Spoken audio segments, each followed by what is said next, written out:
ஒரு ஊரில் ஒரு ராஜா இருந்தார். பெரிய அரண்மனையில் தான் இருக்கிறார். எல்லா வசதியும் இருந்தது. இருந்தாலும் அவர் எல்லாரும் சொல்கிறது எப்படி தெரியுமா? பிச்சைக்கார ராஜா. அப்படி ஒரு பேர் அவருக்கு நிலச்சி போச்சு. ஜனங்களும் சரி, மற்ற தேசங்களில் உள்ளவங்களும் சரி, அவர் அந்த பேர் சொல்லியே குறிப்பிடுறது வழக்கமாக போட்டுது. இது அவருக்கு ரொம்ப கவலையாக போச்சு. என்ன இது, நம்மளை தேடி வர்றவங்களுக்கெல்லாம் நாம் சோறு போடுறோம். நம்ம புகழ்ந்து பாடல் ஏற்றி கொண்டு வர்ற புலவர்களுக்கெல்லாம் அவங்க எப்படி வந்தாலும் ஒருவேளை சோறு போடணுங்கிறது உத்தரவு. இவ்வளவுலாம் செஞ்சும் நம்மளை போய் பிச்சைக்கார ராஜான்னு எல்லாரும் சொல்கிறாங்களே, அது ஏன்? எதுக்காக இப்படி சொல்கிறாங்க? இதுதான் ராஜாவுக்கு குழப்பம். சரி, இதை பற்றி நம்ம அமைச்சர்கள்கிட்ட கேட்கலாமா அப்படின்னு யோசனை பண்ணார். இந்த விஷயத்தை போய் அவங்கக்கிட்ட எப்படி கேட்குறதுன்னு அவருக்கு தயக்கமாக இருந்தது. கௌரவ குறைச்சலாக தெரிஞ்சுது அவருக்கு. சரி, சாதாரண குடிமக்கள்கிட்ட இதை பற்றி கேட்கலாமா அப்படின்னு யோசனை பண்ணார். கேட்கலாம். ஆனால் அவங்க யாரும் ராஜா முன்னாடி வந்து நின்று தைரியமாக பேசக்கூடிய அளவுக்கு இல்லை. ராஜாவோட குழப்பம் நாளுக்கு நாள் அதிகமாக போச்சு. கடைசியாக அவர் ஒரு முடிவுக்கு வந்தார். அதாவது, இதை பற்றி ஒரு பிச்சைக்காரங்கிட்டே கேட்டு பார்த்துட்டா என்ன. இதுதான் அவர் பண்ண முடிவு. உடனே மாறு வேஷம் போட்டுக்கிட்டு நகர்வலம் போனார். ஒரு பிச்சைக்காரனை கண்டுபிடிச்சார். இதை பாருப்பா, நம்ம ராஜாவை எல்லாரும் பிச்சைக்கார ராஜான்னே சொல்கிறாங்களே, அதுக்கு என்ன காரணமாக இருக்கும் அப்படின்னு கேட்டார். அதுக்கு அவன் சொல்கிறான், இதுக்கான பதிலை இன்னும் ஒரு 30 நாளில் சொல்கிறேன் அப்படின்னா. உடனே இவருக்கு சந்தோஷம். உண்மையை அவங்ககிட்ட சொன்னார். நான் வேறு யாரும் இல்லை, நான் தான் இந்த நாட்டு ராஜா. இப்போ நீ என் கூடவே வந்துடும், அரண்மனையிலேயே தங்கிக்கோ. 30 நாள் கழித்து எனக்கு பதில் சொல்லிவிட்டு அதுக்கப்புறமா நீ போகலாம் அப்படின்னு சொல்லி அழைச்சிட்டு வந்துட்டார். அரண்மனையில் ஒரு மூலையில் அவன் தங்கறதுக்கு இடம் கொடுத்தார். தினம் 2 வேளையும் இவனுக்கு சோறு போடுங்க அப்படின்னு உத்தரவு போட்டார். ராஜா கொடுத்த இடத்துல போய் உக்காந்துக்கிட்டான் அந்த பிச்சைக்காரன். தினமும் அந்த அரண்மனையில் நடக்கிறதையெல்லாம் கவனிச்சிக்கிட்டு வந்தான். வேளைக்கு சாப்பாடு வரும், சாப்பிட்டுக்கிட்டு இருக்கான். இப்படி 30 நாள் முடிஞ்சுது. ராஜா வந்தார். என்ன, என்னோட கேள்விக்கு பதில் என்னன்னு கண்டுபிடிச்சிட்டியான்னார். கண்டுபிடிச்சிட்டேன்னா. என்ன எல்லாரும் பிச்சைக்கார ராஜான்னு சொல்கிறாங்களே, அது நியாயமாக படுதா உனக்குன்னு கேட்டார். நியாயமாக தான் படுது, சந்தேகம் இல்லாமல் நீங்கள் பிச்சைக்கார ராஜா தான். என்ன தான் நீங்கள் வசதியோடவும் படைபலத்தோடவும் இருந்தால் கூட நீங்கள் எங்கள் வர்க்கத்தை சேர்ந்த ஆசாமி தான் அப்படின்னு அடித்து சொல்லிவிட்டான் அந்த ஆள். ஏனால் அப்படி சொல்கிறேன்னு கேட்டார் இவர். அரசே, ஒரு உண்மையை கண்டுபிடிச்சி சொல்கிறதா நான் உங்ககிட்ட சொன்னேன். நீங்கள் ராஜ பரம்பரைன்னா உடனே உங்கள் கழுத்தில் கிடக்கிற முத்து மாலையை கழட்டி பரிசாக கொடுத்துருப்பீங்க, பொன்னையும் மணியையும் கொடுத்துருப்பீங்க. ஆனால் நீங்கள் அப்படி செய்யலை. என்னை ஒரு மூலையில் உட்கார வச்சு 2 வேளை சோறு போட சொன்னீங்க. உங்களை தேடி யார் வந்தாலும், யார் பாராட்டி பேசினாலும் அல்லது பிரச்சனைகளை சொன்னாலும் நீங்கள் செய்கிற ஒரே காரியம் சோறு போடுறது தான். பிச்சைக்காரனுக்கு சோறு மட்டும்தான் உலகம். உங்கள் விஷயத்திலையும் நீங்கள் அப்படி தான் நினைக்கிறதாக தெரியுது. நல்லா கவனிங்க. எந்த ஒரு பிரச்சனைக்கும் சோறு தான் முடிவுன்னு நினைக்கிறீங்க பாருங்கள். நீங்கள் சந்தேகமில்லாத எங்களை சேர்ந்த ஆள் தான் அப்படின்னு விட்டான் அந்த பிச்சைக்காரன். அதுக்கப்புறம் தான் அந்த ராஜா தன்னுடைய தவறுகளையெல்லாம் தேர்த்திக்கிட்டாராம். பசின்னு வர்றவங்களுக்கு சோறு தான் போடணும், அது தப்பு இல்லை. பாராட்ட வர்றவங்களுக்கெல்லாம் சோத்தையே போட்டு அனுப்புனா இப்படி தான் பேர் வரும். எனக்கு தெரிஞ்ச ஒருத்தர் தினமும் யாராவது ஒருத்தரை தன் வீட்டுக்கு அழைச்சிட்டு போவார், சாப்பாடு போட்டு அனுப்புவார். முன்னறிவிப்பு இல்லாமல் திடீர்னு ஒரு விருந்தாளியோட வீட்டில் போய் இவர் நிற்கிறது வழக்கம். அந்த அம்மாவும் இவருக்காக தயார் பண்ணி வச்சுருந்ததை இவர் அழைச்சிட்டு வந்திருக்கிற விருந்தாளிக்கு போட்டுருவாங்க. விருந்தாளி சாப்பிட்டுட்டு போனதுக்கப்புறம் இவர் மனைவிகிட்ட உனக்கு சிரமம் வேணாம் அப்படின்னு சொல்லிவிட்டு பக்கத்தில் உள்ள ஒரு ஹோட்டலுக்கு போய் காசு கொடுத்து சாப்பிட்டுட்டு வந்துடுவார். பல நாள் இப்படி நடக்கும். ஒரு நாள் அவரை தனியாக கூப்பிட்டுக்கிட்டு போய் ஏன் இப்படி பண்ணுறீங்கன்னு கேட்டோம். அதுக்கு அவர் சொல்கிறாரு, எங்கள் வீட்டு சாப்பாட்டிலேருந்து தப்பிக்கிறதுக்கு எனக்கு வேறு வழி எதுவும் தெரியல சார், அதனால தான் இப்படி பண்ணிகிட்ருக்கிறேன் அப்படின்னார் ரொம்ப பரிதாபமாக. ஒரு மனுஷனுக்கு 3 விதத்தில் கர்வம் உண்டாகிறதுக்கு வாய்ப்பு உண்டு. பணம், பதவி, புகழ். பணம் அதிகமாக வந்தால் கர்வம் வரலாம், பதவி பெருசாக வந்துட்டுதுன்னா கர்வம் வரலாம், புகழ் அதிகமாக போனாலும் கர்வம் வரலாம். இந்த 3 வகையான கர்வத்துக்கும் இடம் கொடுக்காமல் இருக்கிறாங்க பாருங்கள், அவங்க தான் சிறந்த மனிதர்கள். ஒரு பெரிய பொறுப்பில் இருக்கிறவங்களுக்கு கர்வம் வந்துடக்கூடாது. அப்படி வந்துட்டுதுன்னா அது எல்லாருக்கும் இடைஞ்சல். ஒரு ராஜா இருந்தார். அவர் ஒரு நாள் தன்னுடைய தலைநகரத்தை சுற்றி வந்துக்கிட்டு இருந்தார். ஒரு இடத்துல ஒரு அழகான நிலத்தை பார்த்தார். ஆஹா, இந்த இடத்துல நமக்குன்னு ஒரு மாளிகையை கட்டினா எவ்வளோ நல்லாயிருக்கும் அப்படின்னு நினச்சார். ராஜா நினச்சா அது முடியாத காரியமா? சரி, இந்த நிலம் யாருக்கு சொந்தம்னு விசாரிங்க அப்படின்னார் பக்கத்தில் இருந்தவங்கக்கிட்ட. அவங்கெல்லாம் ஓடி போய் விசாரித்தாங்க. அந்த இடம் ஒரு வயசான கிழவிக்கு சொந்தம் வயசான அம்மாவுக்கு சொந்தமாக. அந்த அம்மா தான் அதில் ஒரு குடிசையை போட்டு குடியிருந்துகிட்டு இருக்கிறாங்க. சரி, அந்த நிலத்துக்கு வந்து ஒரு விலையை நிர்ணயம் பண்ணி அதை அந்த வயசான அம்மாக்கிட்ட கொடுத்துருங்கோ அப்படின்னு உத்தரவு போட்டார் ராஜா. ஆனால் அந்த அம்மா இது எங்கள் பூர்வீக இடம், இதை விற்க மாட்டேன் அப்படின்னு சொல்லிவிட்டுது. சரி, 2 பங்கு விலை கொடுக்குறோம்னு சொல்லி பாருங்க அப்படின்னாங்க. அப்படியே சொன்னாங்க அரண்மனை ஆட்கள். அதுக்கும் சம்மதிக்கலை அந்த அம்மா. இதை கேள்விப்பட்டதும் ராஜாவுக்கு கோபம் வந்துட்டுது. தன்னுடைய ஆளுங்களை கூப்பிட்டார். போய் அந்த குடிசையை பிரித்து எறிங்க, காசெல்லாம் ஒன்றும் கொடுக்காதீங்க அப்படின்னு கத்தினார். அவ்வளோதான். அடுத்த நிமிஷம் அரண்மனை ஆசாமிகள் போனாங்க, குடிசையை பிரித்து எரிஞ்சாங்க. அந்த வயசான அம்மா இருக்குது, அதுவும் அந்த இடத்த விட்டு துரத்தி விட்டாங்க. அந்த இடத்துல ஒரு அரச மாளிகையை கட்டி முடிச்சிட்டாங்க. அந்த வயசான அம்மா பாவம், ராஜாவே இப்படி பண்ணால் யார்கிட்ட போய் முறையிட முடியும்? ஒரு ஞானி இருந்தார், அவர்கிட்ட போய் சொன்னாங்க. அவர் இவங்க சொன்னதை கேட்டு மனசில் வச்சுக்கிட்டார். ஒரு நாள் அந்த ராஜாவே இந்த ஞானியை கூப்பிட்டார். புதுசாக ஒரு மாளிகை கட்டியிருக்கிறேன், வந்து பாருங்கன்னு. சரின்னு சொல்லி இந்த பெரியவர் ஒரு நாள் அந்த மாளிகைக்கு போனார். சும்மா போகல, ஒரு கழுதையையும் ஓட்டிகிட்டு போனார். கொஞ்சம் சாக்குகள், வெத்து சாக்கு, அதையும் எடுத்து கழுதை முதுகில் போட்டு கழுதையை ஓட்டிகிட்டு போகிறார். ராஜா பார்த்தார். அவருக்கு இது ஆச்சரியமாக இருந்தது. என்ன இது, மாளிகைக்கு வந்துட்டு போங்கன்னு கூப்பிட்டா கழுதை சாக்கு இதெல்லாம் கூப்பிட்டு வராரே, ஒன்றும் புரியலையேன்னு நினச்சார்.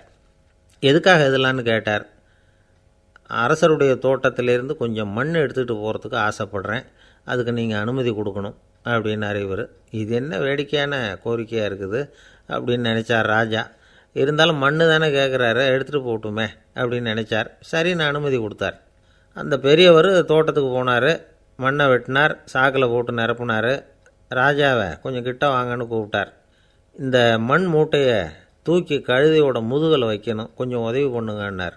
ஓ, பண்ணுறேனே அப்படின்னு சொல்லி ராஜா கிட்ட போனார். மூட்டையை தூக்கி பார்க்குறாரு, முடியல, திணறி போயிட்டார். இப்போ அந்த ஞானி பேசினாராம்.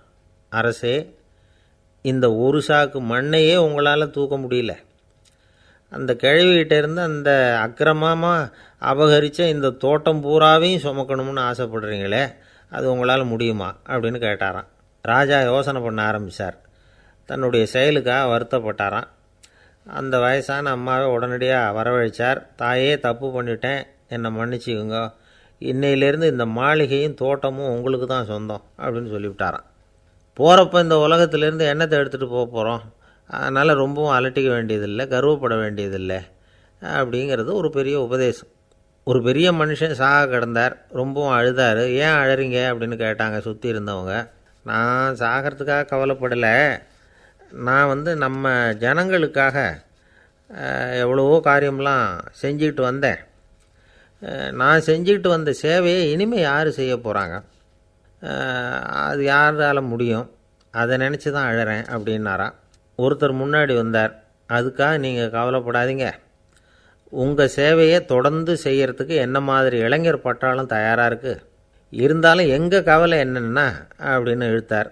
என்ன சொல்லுங்கன்னு கேட்டார் அவர். நீங்கள் இது வரைக்கும் என்ன சேவை செஞ்சுக்கிட்டு வந்தீங்க, அதுதான் எங்களுக்கு இன்னமும் புரியாத புதிராக இருக்குது அப்படின்னாராம் அவர். ஒரு ஆசாமி வேகமாக ஓடிக்கிட்டு இருந்தான்.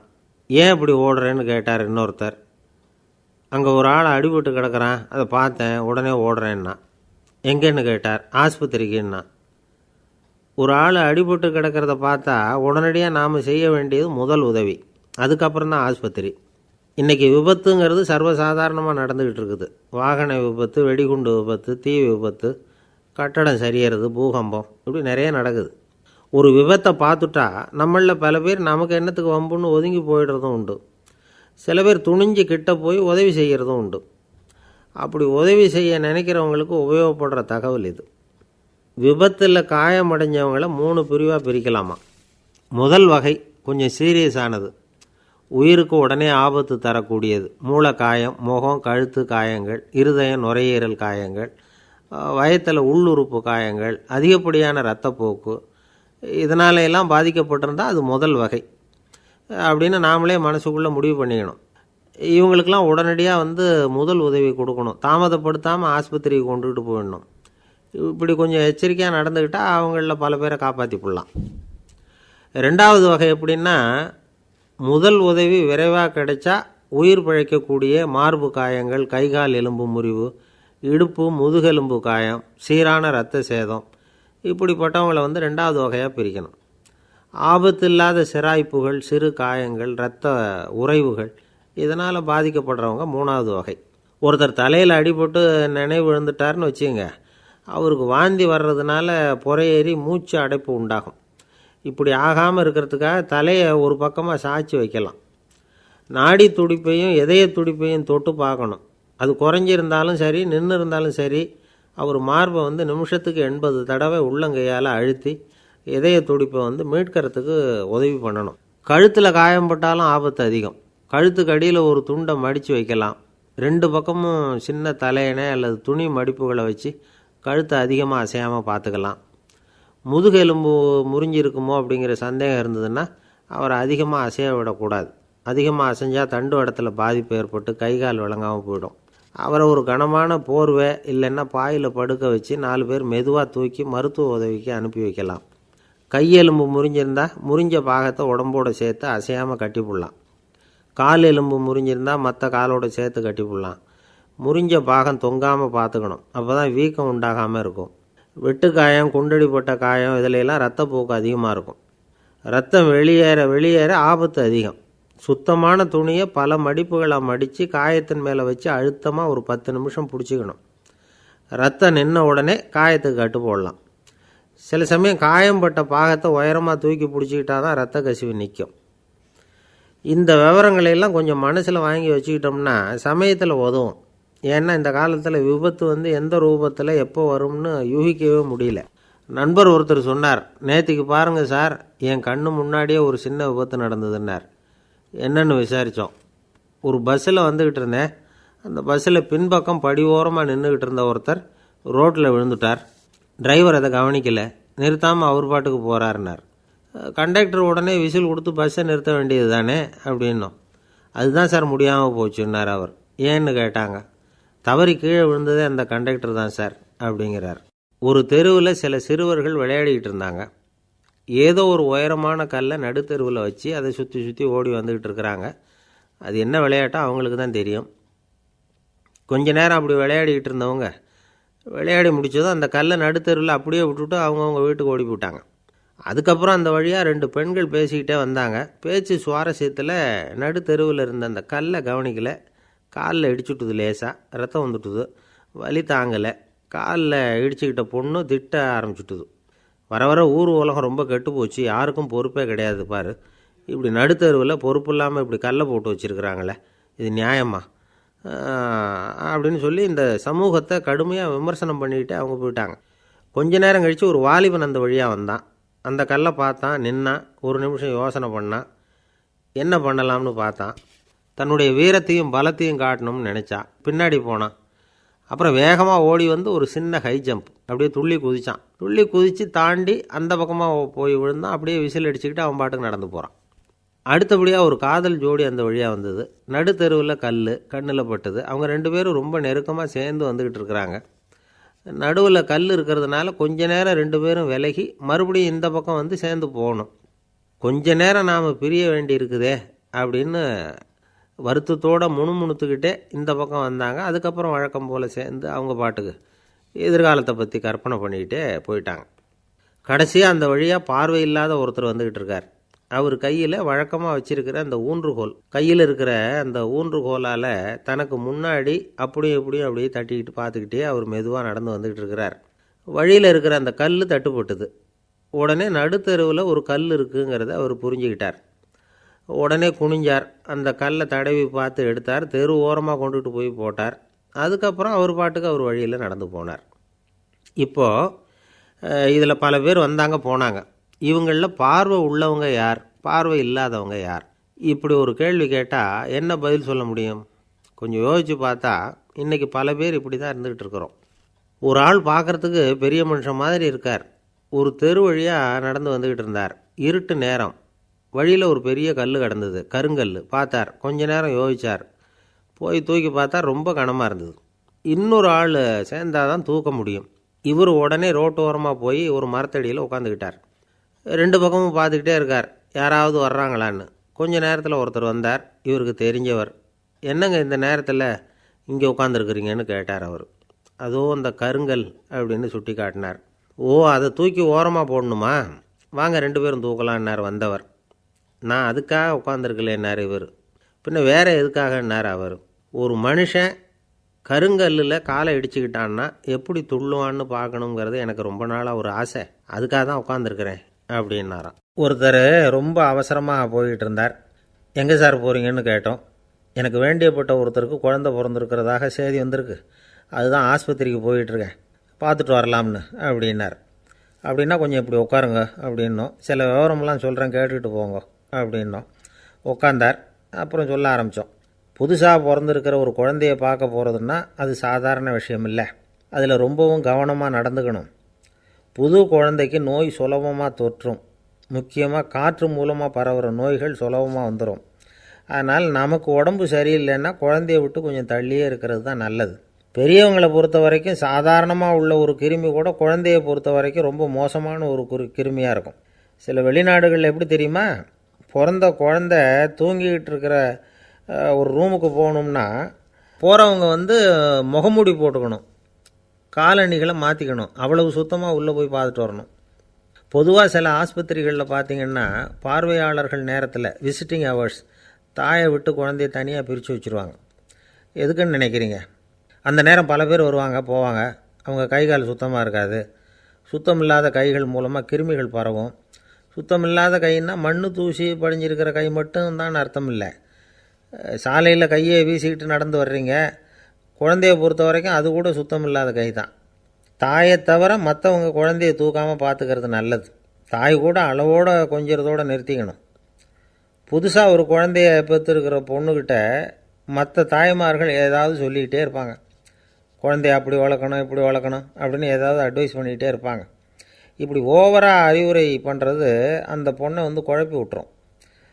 அதனால் அப்படிலாம் பண்ணக்கூடாது. அந்த பெண்ணே ஏதாவது கேட்டால் கூட டாக்டர் சொல்ல வேண்டிய விவரங்களையெல்லாம் நாமே சொல்லிகிட்டு இருக்கக்கூடாது. புதுசாக பிறந்திருக்கிற குழந்தைய மட்டும்தான் இப்படி பார்க்கணும்னு இல்லை. ஒரு நோயாளி குழந்தைய பார்க்க போகிறதுனா கூட ரொம்ப எச்சரிக்கையாக தான் நடந்துக்கணும். ஒரு தின்பண்டமோ விளையாட்டு சாமானோ அந்த குழந்தைக்கு நாம் வாங்கிட்டு போகிறதா வச்சுக்குவோம். அதை நேராக கொண்டுகிட்டு போய் அந்த குழந்தைகிட்டே கொடுக்கக்கூடாது. அதோட அப்பா அம்மாக்கிட்ட ரகசியமாக கொடுக்கலாம். அவங்க முடிவு பண்ணட்டும் குழந்தைகிட்ட அதை கொடுக்கலாமா வேண்டாமாங்கிறத. அவங்களுக்கு தான் தெரியும் அதோட மனசும் உடம்பும். உங்கள் அக்கறையை காட்டுறதா நினச்சிக்கிட்டு குழந்தை வாயில் எதையும் கொண்டுட்டு போய் போடாதீங்க. போகிறப்போ உங்கள் வீட்டு குழந்தையும் அழைச்சிட்டு போகாதீங்க. இது நோயை வாங்கிட்டு வந்துடும், அல்லது புதுசாக ஒரு நோயை அதுக்கிட்ட கொடுத்துட்டு வந்துடும். என்ன தான் உங்களுக்கு பழக்கமான குழந்தையாக இருந்தால் கூட அதுக்கு விருப்பம் இல்லைன்னா பேசக்கூடாது. அங்கே போய் அவங்க பள்ளிக்கூடத்தை ஞாபகப்படுத்திகிட்டு இருக்கக்கூடாது. நோயில் இருக்கிறப்ப ஸ்கூலை பற்றி பேச அது விரும்பாது. ஆஸ்பத்திரியை விட்டு வெளியில் புறப்படுறப்போ குழந்தைகிட்ட சொல்லணும்னு அவசியம் இல்லை. அதோட அப்பா அம்மா கிட்ட சொல்லிவிட்டு புறப்பட்டா போதும். குழந்தை கோபிச்சிக்காது. சமூக சம்பிரதாயத்தை பற்றி அது கவலைப்படுறதில்ல. இப்படி எல்லா விவரமும் நம்ம எதிரில் உட்காந்துருந்தவங்ககிட்ட சொல்லி முடித்தோம். ரொம்ப நன்றி சார் அப்படின்னு சொல்லிவிட்டு அவர் புறப்பட்டார். குழந்தைங்க கொஞ்சம் வளர்கிற வரைக்கும் தான் நாம் எச்சரிக்கையாக இருக்கணும்னு இல்லை, வளர்ந்த பிறகு இன்னும் எச்சரிக்கையாக இருக்கணும். ஒரு பையன் பள்ளிக்கூடத்துலேருந்து திரும்பி வீட்டுக்கு வந்தான். முகம் பூரா நகத்தால் கீறி இருந்தது. அப்பா பார்த்து பயந்துட்டார். யாருடா உன்னை இப்படி பண்ணது அப்படின்னார். என் கூட படிக்கிற இன்னொரு பையன்னா. நாளைக்கு உன் கூட பள்ளிக்கூடத்துக்கு வர்றேன், நீ எனக்கு அவனை அடையாளம் காட்ட முடியுமான்னார். அது ரொம்ப சுலபம் நான் பையன். எப்படின்னார் அப்பா. அவன் காதில் ஒன்று கையோடு எடுத்துகிட்டு வந்திருக்கிறேன், இதோ என் பையில் தான் வச்சுருக்கேன் அப்படிங்கிறான் அந்த பையன். ஒரு சின்ன பையன் வந்தான். அவனை பார்த்து ஒரு கேள்வி கேட்டோம். ஏன்ப்பா உங்கள் வீட்டில் அம்மா புத்திசாலியா அப்பா புத்திசாலியா அப்படின்னு. அவன் அலட்சியமாக நம்மளை பார்த்து சிரிக்கிறான். என்ன சார் இது, இந்த காலத்தில் இது கூட தெரியாமல் இருக்கிறீங்களே அப்படிங்கிறான். ஒரு சின்ன பையன் நம்மளை பார்த்து இப்படி கேட்டு விட்டானே அப்படின்னு நினைக்கிறப்போ நமக்கு ஒரு மாதிரி ஆகிடும். அதுக்கப்புறம்தான் இந்த தாத்தா பாட்டிலாம் சொல்கிற ஒரு கதை ஞாபகத்துக்கு வந்தது. அது என்ன கதை தெரியுமா? ஒரு ஊரில் ஒரு அம்மாவும் பிள்ளையும் இருந்தாங்களாம். அந்த மகனுக்கு திடீர்னு தேசாந்திரம் போய் வரணும்னு ஆசை வந்துட்டுது. ஊராக போய் சுற்றி பார்க்கணுங்கிற ஆசை. அந்த அம்மாவுக்கு இது பிடிக்கல. மகனை பிரிஞ்சு இருக்கிறதுக்கு அவங்க மனசு இடம் கொடுக்கல. வேணாப்பான்னு சொல்லி பார்த்தாங்க, அவன் கேட்கல. திடீர்னு புறப்படவும் செஞ்சுட்டான். சரி, இனிமேல் அவனை தடுக்க முடியாதுன்னு முடிவு பண்ணிட்டாங்க அந்த அம்மா. இருந்தாலும் புத்திசாலித்தனமாக ஒரு யோசனை பண்ணாங்க. மகனை கிட்டத்தில் கூப்பிட்டாங்க. அவங்ககிட்ட சொன்னாங்க, இதை பாருப்பா, நீ தேசாந்திரம் போகிறதுன்னு தீர்மானம் பண்ணிவிட்ட, அதை நான் தடுக்கலை, போயிட்டு வந்துடும். ஆனால் போகிறதுக்கு முன்னாடி எனக்கு ஒரு வாக்குறுதி கொடுத்துட்டு போ அப்படின்னாங்க. போகிறப்போ ராத்திரியாக இருந்தாலும் பகலாக இருந்தாலும் சரி, புளிய மரத்து நிழலில் தான் தங்கணும். திரும்பி வர்றப்போ இரவும் பகலும் நீ வேப்ப மரத்து நிழல்லே தங்கணும் அப்படின்னாங்க. சரி, அப்படியே செய்கிறேன்னு சொல்லி வாக்குறுதி கொடுத்தான் பையன். புறப்பட்டு போனான். போகிற வழியில் புளிய மரத்து நிழல்லையே தங்கினான், தூங்கினான். அப்படி போய்கிட்டே இருந்தான். 7ஆவது நாள் அவன் உடம்பு சுகமில்லாமல் போயிட்டுது. ரொம்பவும் பலவீனமாயிட்டான். இனிமேல் நடக்க முடியாதுங்கிற நிலைமை வந்துட்டுது. யோசித்து பார்த்தான். சரி, இதுக்கு மேலே போக வேண்டாம் அப்படின்னு முடிவு பண்ணிவிட்டு திரும்பி வர ஆரம்பிச்சிட்டான்.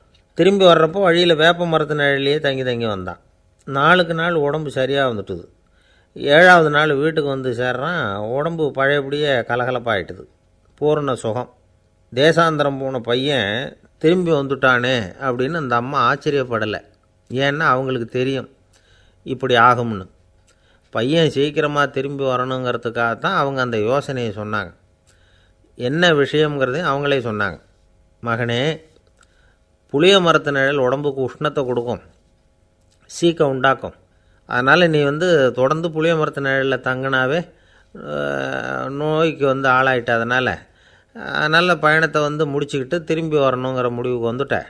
திரும்பி வர்றப்போ நீ தங்கினது வேப்ப மரத்து நிழல். அது உடம்புக்கு குளிர்ச்சியை தரக்கூடியது, நோயை தீர்க்கக்கூடியது. அதனால் சுகமாக வீட்டுக்கு சேர்ந்துட்டேன். உன்னோட தேசாந்திர பயணத்தை தடுக்கிறதுக்காக தான் இப்படி பண்ணினேன் அப்படின்னாங்களாம் அந்த அம்மா. பார்த்தீங்களா அம்மாவோட புத்திசாலித்தனத்தை? அப்பாவாக இருந்தால் இப்படியா பண்ணுவார்? ஒரு அப்பா பையன்கிட்ட 10 ரூபா கொடுத்து இதை எடுத்துக்கிட்டு அடுத்த ஊருக்கு போய் அங்கே இருக்கிற மாமா கிட்ட இதை கொடுத்துட்டு வாடா, வழியில் எங்கேயாவது மரத்தடியில் படுத்து தூங்கி விடாதே அப்படின்னு எச்சரிக்கை பண்ணி அனுப்புனாராம். பையனுக்கு எச்சரிக்கையாக வாழறது எப்படிங்கிறத கற்றுக் கொடுக்கறதுக்காக இப்படி பண்ணார். அவன் பணத்தை வாங்கிக்கிட்டு போனான். அப்பா சொன்னதை மறந்துட்டு ஒரு மரத்தடியில் படுத்து தூங்கிட்டான். அவனுக்கு தெரியாமல் அவன் பின்னாடியே போன அப்பா அவன் கையில் இருந்த அந்த 10 ரூபாயை நைஸாக எடுத்துகிட்டு வந்துட்டார். அவன் பையில் தானே வச்சுருந்தான், அது தெரியாமல் எடுத்துகிட்டு வந்துட்டார். அவன் தூங்கிக்கிட்டு இருக்கான். எடுத்துகிட்டு ஒரு மறுபடியும் வீட்டுக்கு வந்துட்டார். பையன் முழிச்சுக்கிட்டு பையை தடவி பார்க்குறான், பணத்தை காணும். அழுதுகிட்டே திரும்பி வந்தான். அப்பா கிட்ட விஷயத்த சொன்னான்.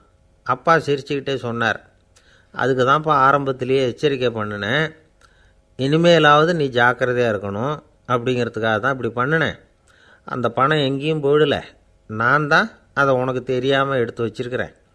இதோ பாரு அப்படின்னு சொல்லிக்கிட்டு சைடு பாக்கெட்டில் கையை விட்டா அது ஓட்டையாக இருக்குது. அதை எவனோ ஏற்கனவே கத்திரிச்சு எடுத்துகிட்டு போட்டான். இப்போ அப்பா முகத்தில் அசடு வழிஞ்சுதான். ஆசைப்படுறதில்ல தப்பு இல்லை, ஆனால் அந்த ஆசை தேவைக்கு தகுந்த மாதிரி இருக்கணும். தேவைக்கு மீறிய ஆசைகள் இருக்குது பாருங்கள், அது தேவையில்லை. இந்த கருத்தை வலியுறுத்தது மாதிரி ஒரு கதை உண்டு. தேவேந்திரனுக்கு திடீர்னு வீடு கட்டணும்னு ஒரு ஆசை வந்துதான். வீடுன்னா நாம் கட்டுற மாதிரி இல்லை. தேவேந்திரன் வீடுன்னா சும்மாவா? ஒரு பிரம்மாண்டமான அரண்மனை கட்டணும். அது மாதிரி இந்த 3 லோகத்துலேயும் ஒரு அரண்மனை கிடையாது அப்படின்னு எல்லாரும் சொல்லணும். இது அவனோட ஆசை. உடனே தேவ தச்சரான விஸ்வகர்மாவை கூப்பிட்டான், உத்தரவு போட்டான். விஸ்வகர்மா தன்னுடைய உதவியாளர்களை எல்லாம் கூப்பிட்டு ஒன்றா சேர்த்துக்கிட்டார். படாத பாடுபட்டு ஒரு பெரிய அரண்மனையை கட்டி முடித்தார். கட்டி முடிக்க 1000 வருஷம் ஆச்சு. தேவேந்திரன் பார்க்குறான். அவனுக்கு திருப்தி ஏற்படலை. என்னுடைய அந்தஸ்துக்கு இது ரொம்ப சாதாரணமான கட்டிடம், இதை விட இன்னும் பெருசாக கட்டு அப்படின்னா. தேவ தச்சர் திணறி போயிட்டார். அவரால் அதுக்கு மேலே எதுவும் செய்ய முடியல. என்ன பண்ணுறதுன்னு யோசனை பண்ணார். நேராக நாரதர் காலில் போய் விழுந்தார். நீங்கள் தான் என்னை இந்த பிரச்சனையிலேருந்து காப்பாற்றணும்னார். நாரதர் யோசனை பண்ணார். சரி, கவலைப்படாதேன்னார். நேராக இந்திரன்கிட்ட போனார். இந்திரன் நாரதரை பார்த்த உடனே வாங்கன்னு கூட்டிகிட்டு போய் அரண்மனையை காட்டினான். இது மாதிரி ஒரு அரண்மனையை நீங்கள் வேறு எங்கேயாவது பார்த்துருக்குறீங்களா அப்படின்னு ரொம்ப பெருமையாக கேட்டான். நான் பார்த்ததில்ல, ஆனால் என்னை விட வயசில் மூத்தவர் மகரிஷி லோமேசர், அவர் ஒரு வேளை பார்த்துருக்கிறாரா என்னமோ அப்படின்னார். உடனே அவரை மனசில் நினச்சி தியானம் பண்ணினார். அடுத்த கணம் லோமேசர் அங்கே வந்தார். இடையில் ஒரு சின்ன துண்டு, கையில் ஒரு கமண்டலம், தலையில் ஒரு பாய், அவ்வளவுதான் அவர்கிட்ட இருந்தது. எதுக்காக தலையில் இந்த பாய் அப்படின்னு கேட்டான் இந்திரன். என்ன மாதிரி அற்ப ஆயுள் உள்ள ஒரு ஜீவன் தனியாக வீடு கட்டிக்கிட்டு திண்டாடணுமா? இந்த பாய் தான் ஒரு வீடு மாதிரி எனக்கு நிழல் கொடுக்குது அப்படின்னார் அவர். என்னது, உங்களுக்கு அவ்வளவு கொஞ்சமான ஆயுளா அப்படின்னு ஆச்சரியத்தோடு கேட்டான் இந்திரன். ஆமாம், இதை பாரு, என்னுடைய மார்பில் ஒரு பொற்காசு அளவுக்கு ரோமம் உதிர்ந்துட்டுது. எப்போ என் உடம்புல உள்ள எல்லா ரோமமும் உதிர்ந்துருமோ அப்போ என்னுடைய ஆயுள் முடியும் அப்படின்னார். எப்போ அந்த ரோமங்கள் பூரா உதிரும்னு கேட்டான் இவன். ஒரு பிரம்மா மறைஞ்சதும் ஒரு ரோமம் உதிரும். என் உடம்புல உள்ள ரோமங்களின் எண்ணிக்கை எவ்வளவோ அவ்வளவு பிரம்மாக்கள் தோன்றி அவங்க ஆயுள் முடியும் பொழுது என் உடம்புல உள்ள ரோமங்கள் பூரா உதிரும் அப்படின்னார். அப்படின்னா ஒரு பிரம்மாவோட ஆயுள் எவ்வளவு காலம்னு கேட்டான். ஒரு பிரம்மாவுக்கு 100 தேவ வருஷம். ஒவ்வொரு தேவ வருஷத்துக்கும் 365 தேவ நாள். ஒவ்வொரு தேவ நாள்லேயும் ஒன்றை மாதிரி 14 இந்திரர்கள் தோன்றி மறைகிறாங்க அப்படின்னு மகரிஷி லோமேசர் சொல்கிறார். இதை கேட்டதும் இந்திரன் ஆடி போயிட்டான். அவ்வளவு ஆயுள் உள்ள இவரே அற்ப ஆயுள்னு சொல்கிறார்.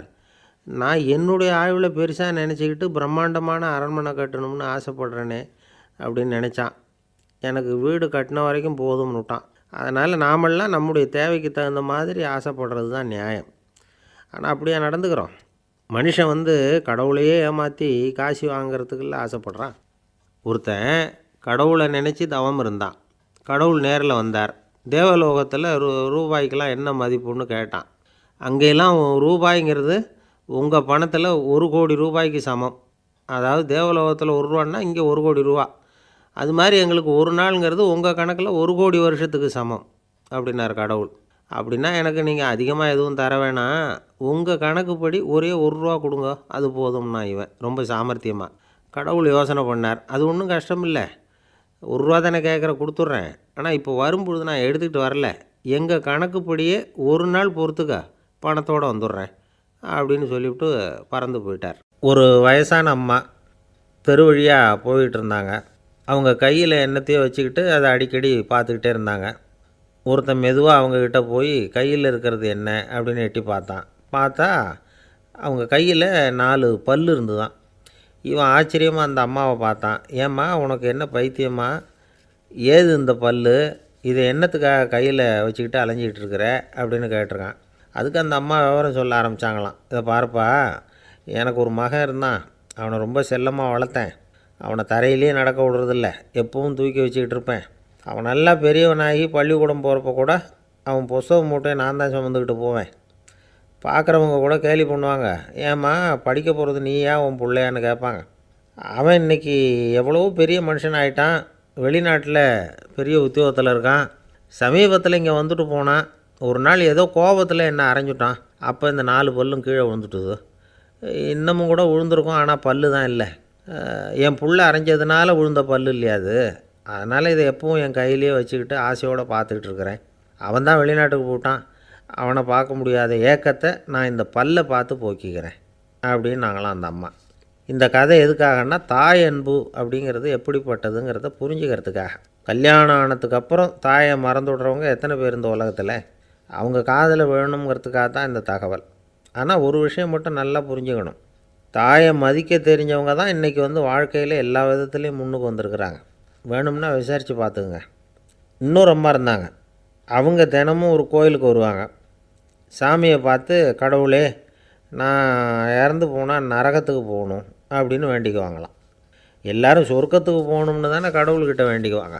இந்த அம்மா தினம் நான் நரகத்துக்கு போகணும் அப்படின்னு வேண்டிக்கிறாங்க. அங்கே இருந்த அர்ச்சகருக்கு இது சந்தேகம். ஒரு நாள் அதை நேரடியாகவே அவங்கக்கிட்ட கேட்டுவிட்டார்.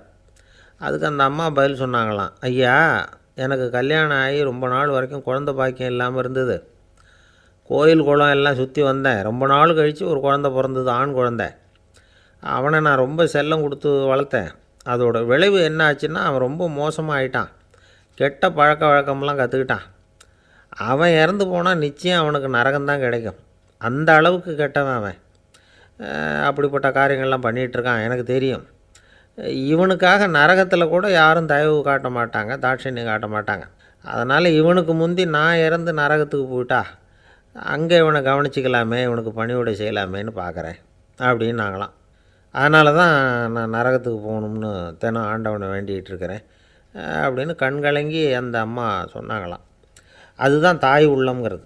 தாயின் பெருமையை சரியாக உணர்ந்துட்டா அவங்களுக்கு எப்பவும் எந்த கஷ்டமும் வராது. இது ஏதோ உபதேசத்துக்காக சொல்கிற வார்த்தை இல்லை, உண்மையான வார்த்தை. இந்த விவரத்தையெல்லாம் நண்பர் ஒருத்தர்கிட்ட சொல்லிக்கிட்டு இருந்தேன். அவர் கொஞ்ச நாள் கழித்து என்னை தேடி வந்தார். அவர் கையிலேயும் 4 பல் வச்சுருந்தார். என்னங்க ஆச்சு, ஏதுங்க அந்த பல்லு அப்படின்னு விசாரித்தோம். உங்கள் உபதேசத்தை கேட்டுவிட்டு இந்த உலகத்தில் எல்லாரையும் தாயாக நினைக்க ஆரம்பிச்சிட்டேன். ஒரு அம்மாவை கடத்தெருவில் பார்த்து தாயேன்னு கூப்பிட்டேன். அவங்க உடனே பலார்னு என்னை அரைஞ்சிட்டாங்க. பல்லு விழுந்துட்டுது. அதை தான் பொறுக்கி எடுத்துக்கிட்டு நேராக உங்களை தேடி வந்துக்கிட்டு இருக்கிறேன்னார். தாயேன்னு தானே கூப்பிட்டீங்க, அதுக்கு ஏன் அரைஞ்சாங்க அப்படின்னு கேட்டோம். நான் தாயேன்னு கூப்பிட்டது அவங்க காதில் நாயேன்னு விழுந்துட்டு தான், அதுதான் இப்படி ஆயிட்டுது அப்படின்னார்.